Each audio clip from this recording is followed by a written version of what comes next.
Many 100 years ago, a fisherman lived between two supernatural worlds. His little cottage sat between a wood that was thick, tangled and haunted, and a lake that was home to the water nymphs. By and large, the humans and the magical beings pretended not to notice each other. Visitors to that part of the world were rare, and so one evening when the fisherman saw the silhouette of a knight on horseback, he called out to his wife to get ready to receive a guest. She prepared a tray with little glasses of spirit and a bowl of berries from the wood. The fisherman called out, "Greetings, Sir Knight. Pay us the honour of a visit to our humble cottage." The knight was glad to find a roof where he might find food and shelter, and he rowed toward the fisherman's home. By the time he reached it, the sky was already growing quite dark. The fisherman invited him to come inside. The knight sat in an armchair and put his leg up on a stool, for he had strained it. They could see that he was quite young and good-looking, if somewhat tired from his journey. He told them that his name was Sir Huldbrand, and that he had a castle that stood on the banks of the river Danube. While they were speaking, they heard a strange watery sound splashing against the window pane. The old man knotted his brow and looked troubled. "Is it raining?" asked Huldbrand. "No," said the old man, as he got up and went to the door. He opened it and called out, "Undine, will you never stop playing these foolish tricks? We have a visitor." A few moments later, a girl's voice said something like, "Don't be so serious, father." And Huldbrand turned his head and saw a young woman of about 18 years old stepping into the cottage. He had not expected to find anyone like her here. She was fair and beautiful. "And who's that?" she said with a shrug and a little point at the knight. Her manner was quite insolent, but not without charm. "Show more respect for our guest," chided the fisherman's wife, who was presumably also the girl's mother. "Does he talk?" asked Undine, ignoring her parents' discomfort. "Forgive me," said the knight. "I hurt my leg when I fell from my horse in the forest, and I am a little slow." He clambered to his feet and gave a little bow to the girl. She smiled ironically and said, "A proper knight, I see. And does he have a castle?" "Undine, don't be so rude," said her father. Suddenly her eyes flashed with temper. "Well, be like that then," she said, and turning promptly around, she headed back through the door into the night. They could hear her running down the path. "Fiery," said the knight, almost approvingly. It was hard to tell if he was more astonished or amused by her strange behaviour. "She has always been like that ever since the day we found her," said the mother.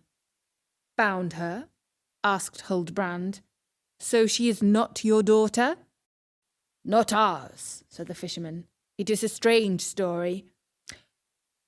About 15 years ago I was returning from the market and making my way through the woods. As I was nearing home, I saw my wife turning towards me. I knew something was up because she never ventures into the woods normally. 'She's gone, she's gone,' she was crying. I knew right away that she could only mean our darling child, our little daughter. In fact, that very day she had turned 3 years old, and I had a present for her in my sack. She had wandered out of the cottage, and all that was left of her was a blue cap, floating on the wash of the lake. She must have drowned. Perhaps a nymph pulled her under and took her for a sister in the watery kingdom. We slept little that night, but in the morning we found, in the cot where our daughter normally slept, a little girl. But she was not ours. She was fair, where our daughter was dark. She was the Undine whom you have just seen about briefly." Her hair and her clothes were wet. We assumed she'd fallen in the lake.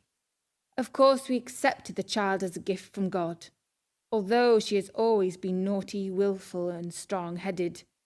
We have always loved her, like the daughter we lost." The knight was clearly fascinated by the tale. "Indeed, what a strange story," he said. "I hope she shall return, because I would like to see more of this mysterious and beautiful creature." Just then the wind howled through the trees, and rain began to beat down on the roof of the cottage. "A storm!" exclaimed the knight. "We cannot let her stay out in such terrible weather." And pulling his cloak over his head, he too went through the door of the cottage and disappeared into the darkness. The knight hobbled on his strained leg as fast as he could manage. He followed the path towards the haunted wood, as something told him that she had headed that way. But he soon found that a stream was now gushing across the path. He was about to step into the torrent when a voice called out, "Do not step into the stream. It is full of mischief." He looked up the hill. He could just make out that Undine was sitting on a little island in the midst of the stream. She was sheltered from the storm by the branches of a giant oak tree. The knight scrambled up the hill and held out his hand to help her jump across onto the bank. "We must return home. Your gentle and kind step-parents are worried about you," he said, spreading his cloak above their heads to protect them from the rain. "I will do as you say," she replied, "if you promise to tell me the story of your journey through the haunted wood." "I shall indeed," said the knight. "It's a strange story, though perhaps not by your standards. Now hurry." And they rushed as fast as they could back to the cottage. Later, as they dried out before the fire, the knight told Undine and her parents the strange story of how he came through the woods. "A week ago, in the city on the other side of the woods, there was a holiday and a tournament. I took part in the jousting. Among the onlookers, I saw the face that I liked. She was a maiden, dark and beautiful. I rode up and asked her for a favour. She told me, 'This sport is for boys. If you wish to win my favour, you must ride through the woods to the lake on the other side, and report back to me with the news of whatever or whoever you meet.' I knew, of course, that the woods were supposed to be haunted, but I do not fear spectres or magical creatures. I set out on my quest, and indeed I found a nest of goblins living in the trunk of a great tree. They were far more afraid of me than I was of their ugly green faces and pointed ears. I rode on, but then towards night I felt a strange chill on my back. I looked around and saw a strange white figure running towards me. My horse took fright and reared. I tried to rein him in, but I fell from my saddle. That was how I hurt my leg. The strange figure had vanished. I felt unwell, quite chilled to the bones, but I managed to gather my horse and ride on. Eventually I came out to the other side and saw the calm blue waters of the lake. That was when I knew I was near the end of my quest. I heard your kind voice offering me hospitality, and here I am. Do you find my story peculiar?" "No," said the girl. "The white man was Kuborn. He is a demon of the lake and the forest, and he was up to his usual tricks. I am glad that you were not hurt more badly when you fell from your horse." But now the time for stories was over, and they all found places to sleep in the corners of the cottage. In the morning the storm was still raging, and the stream had grown more fierce. It was not safe to cross, and they were cut off from the way back to the city. For the next few days the weather did not improve, and Huldbrand and Undine spent much time together.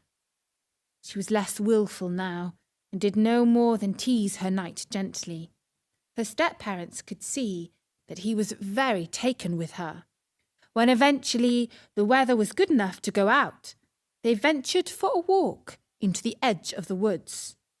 When they returned, the knight asked the fisherman permission to marry his stepdaughter, which of course he granted. That evening another strange thing happened. There was a knock at the door. The fisherman opened and saw that standing before him was a priest. His robes were wet. He explained that he had stumbled into the stream while crossing it. "Father, come in and sit before the fire," said the fisherman kindly. "And we have work for you to do this very evening," declared Undine, "for you can repay my stepfather's hospitality by marrying me to my beloved knight." Undine insisted, as always, on having her own way. She had a further surprise, for she revealed that in her little box of possessions she somehow had 2 gold rings that were ideal for the ceremony. That evening, when the priest was sufficiently dried out, they kneeled before him, exchanged their vows, and were married. And that might sound like a classic fairy tale ending, but the story has some way to go yet. About a week later, Sir Huldbrand set out for his castle, taking his new wife and her step-parents with him. The priest accompanied them too, for the evil things of the forest respected him, and would do the little party no harm so long as the priest was with them. Occasionally, they caught glimpses of the strange man in white, who seemed to be flittering from tree to tree, but Undine said in a low voice to her husband, "Do not be afraid. This is Lord Coulbon, and he is my uncle. He is pleased that I am married to you, for this was his plan all along." "There are so many strange things about you," said the knight, "that I cannot possibly hope to understand them all." They walked through the forest without any untoward incidents, and on the other side he hired a carriage to take his family to the castle in comfort. The knight installed his beautiful young wife and her family in his castle. For a while their happiness was perfect, but before long strange things started to happen. In the long dark passages of the old castle, spectres began to appear. The servants were terrified, and even Sir Huldbrand found that strange, eerie sounds disturbed his sleep. One morning, Undine ordered some men to take a large stone and cover the fountain in the courtyard. Huldbrand had loved the fountain since boyhood. Its water danced and played in the sunlight. He asked his wife why she had ordered it to be stopped up, and she replied, "It will prevent my uncle, Lord Coulbon, from disturbing us." And from that moment on, haunting of the castle ceased. A few weeks later, the knight received a small gift. It was a green lady's glove, and to it was pinned a message. It read, "Is it worthy of a knight to forget his promise to a maiden?" And it was signed with the name Bathilda. And when he read the note, Sir Huldbrand recalled the reason that he had made the journey through the forest to the lake. He had been given the other glove of the pair by the maiden Bathilda, and had promised to report to her whatever he found in the lake by the forest. What could he do? A knight must keep his troth. He sent word inviting her and her parents to the castle. As it so happened, they arrived on the day of Undine's 19th birthday. Sir Huldbrand received them with Undine at his side and said, "My lady, you sent me on a quest to the lake beyond the woods and asked me to show you what I found there, and here she is, my wife." He was not so naive as to think that Bathilda would be pleased with this news, but she smiled graciously. Her father said, "Although I call myself the father of Bathilda and think of her as my own daughter, in fact, many years ago I found her, abandoned in those very same woods. She was wet and cold and could not say where she lived. I took her home and feared that she might die of fever, but as you see, things turned out well. Although we cannot know her true birthday, we have always celebrated it on this very day, which is the anniversary of my finding her." That evening they held a double celebration, with feasting and music and dancing, but Sir Huldbrand noticed that the wife of the fisherman was staring at Bathilda. One time, when the orchestra stopped playing, she flung her arms around Bathilda and said out loud so that all could hear, "My child!" Bathilda pushed her away and said, "She's lying, it's not true." But the woman insisted, "I feel it, she is my child." "How dare you say such lies?" called back Bathilda. "You accuse me of being the daughter of a wretched fisherman. You are a demoness." "She has grown wicked," said the fisherman's wife, "but still I know she's mine." "And I feel it too," said her husband. By now the argument was quite heated. The whole court was watching the quarrel unfold, but Undine stepped forward to embrace Bathilda. "It's true. You are my sister," she said. "Not by birth, but because we shared the same parents who cared for us." Later that night, Sir Huldbrand sat alone with his wife. He said, "Now it is time for you to tell me your story." She explained that her uncle Lord Coolbawn had taken the little girl Bathilda away from her true parents, the fisherman and his wife. In her place she had given them his niece Undine. She had been born as a water nymph. Water ran in her veins, and she could change shape at will. It was her nature to be mischievous and play tricks, and yet it had always been her dream to know what it felt like to have a human heart. Now that he had married her, her dream had become true. She had flesh and blood and feelings. So long as his love remained true, she would remain a mortal and live by his side.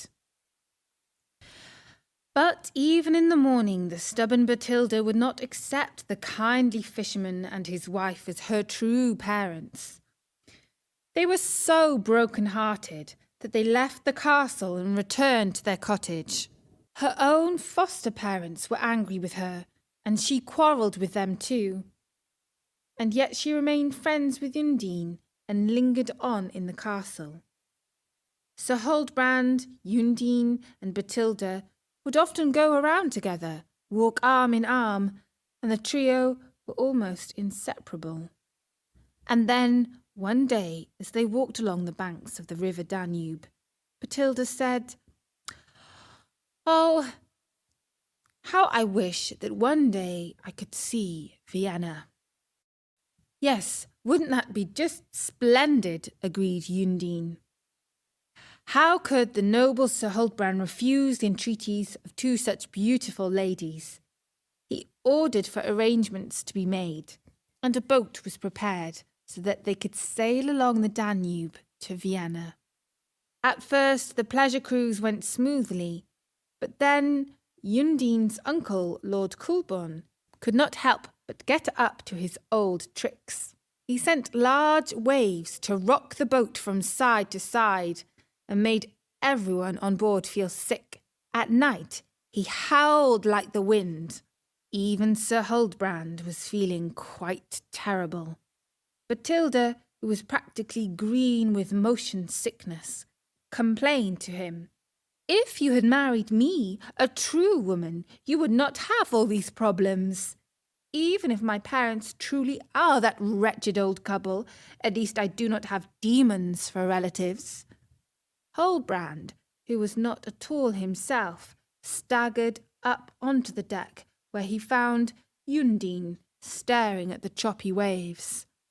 Her face was white, and her blonde hair was blowing in the wind. He chided her and asked, "Can't you do anything to stop your uncle?" Undine said simply, "I can but try." She went to stand in the prow of the boat and called out, "My own uncle, Lord Goblin, can you not accept that I am human now? You must leave me and my husband in peace." Her voice had a magical, ethereal quality. And when he heard his niece, Lord Goblin rose his ghostly white head out of the waters before the ship. The sailors screamed as he picked up the prow and sent them all slipping and sliding across the deck to the back of the boat. And at that moment, as he too was scrabbling to get hold of a rope or a mast, Huldbrand called out, "Oh, why did I not marry Bathilda when I had the chance?" These words went straight to Undine's heart and shattered it. Her face was almost transparent. Her body took on a semi-liquid form, half woman, half water, and she slipped over the side of the boat and into the swirling river Danube.